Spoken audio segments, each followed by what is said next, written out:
Did you guys know that Discord has a noise gate? Did you guys know that Discord has a noise gate feature built into its application? I made a video on this like 2 years ago. I just wanted to update it. Discord calls it input sensitivity.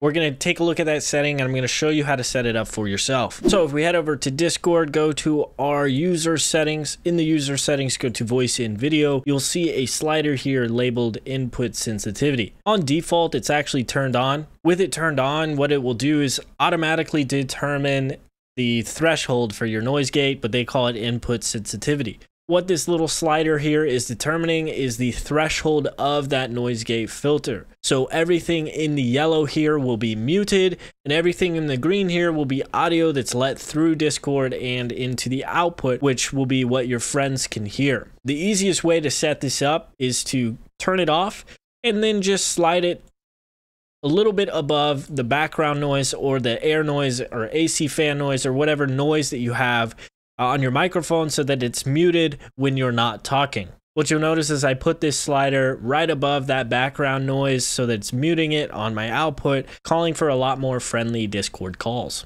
If you guys are having any issues with Discord audio, it's probably related to the advanced settings down here. What I suggest you do is turn off noise suppression, echo cancellation, noise reduction, and automatic gain control. Those settings generally are just going to mess up the audio that you have put into Discord.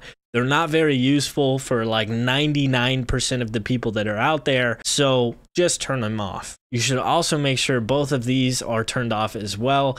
The attenuation is going to decrease the volume of applications when you or other people are speaking if you have them turned on. Last thing you can take a look at is switching the audio subsystem over from standard to legacy mode if you're having issues with like staticky or crackly sounds coming out of your Discord audio. Those Discord audio settings are causing a lot of problems for a lot of people when it comes to muffling your vocals, causing audio issues, glitching, all kinds of stuff. So if you just follow those steps, that should help you eliminate a lot of those issues. And that's going to complete this video, everyone. I hope you enjoyed the video. If you did, make sure you leave a like and subscribe to this channel. If not, that's okay. I hope you have a wonderful day. With that being said, peace out. I'll see you in the next video.